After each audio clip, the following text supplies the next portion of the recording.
we talk about the Egyptians, of course, and all of the King Tut, Sure. displays that we've seen over the years. But what's the real depth of African art? It goes as deep as they come, right? From at least 20,000 years.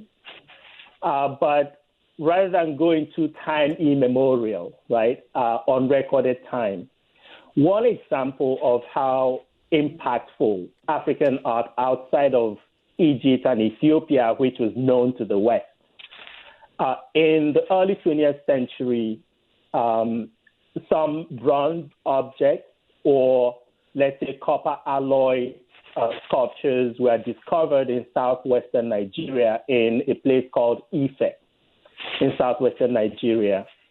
The German ethnographer who encountered these objects, because they were dated to the European medieval age, 12th to 14th century, they were so finely crafted, finely wrought, that he could not believe that these things must have been made by Africans. In fact, he came up with a theory that they must have been made by some Greek sculptor from the lost city of Atlantis, which is a figment of the Greek imagination. But in order to justify why these amazing artistic accomplishments could not have come from these, to the European mind, despicable Africans, they had to invent a theory that it must have been this lost European artist that made them. So Africans, since deep time, have made art and culture that rivaled anything that Europe made, until, of course, the onset of slavery. When you look at the correspondences between the Kingdom of Congo, the King of Congo, and the King of Spain in the 15th century, they were calling themselves, and we have the document, my dear royal brother. But this was before the onset of slavery. Then we suddenly became barbaric. We suddenly became uncivilized.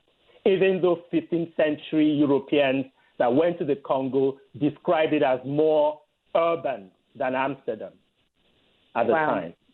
So we need to look at what slavery and the enslavement of Africans did to those societies. And of course, we talk about the more recent instance of King Leopold of Belgium, who took over Central Africa, the present-day Congo, and in nearly 10 years, the population reduced by half.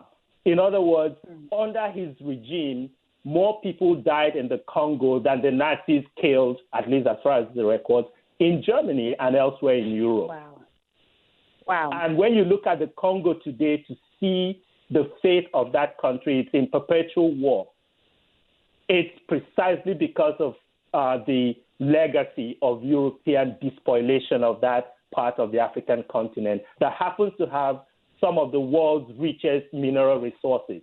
And that's what these European and American powers have been struggling over all these years, making sure that you don't have a stable government in those places so they can pillage and loot their resources. So looting and pillaging and raping and stealing are as American as apple pie, or as European as apple pie, or whatever Europeans eat, crumpets and tea. Streusel. Streusel and crumpets.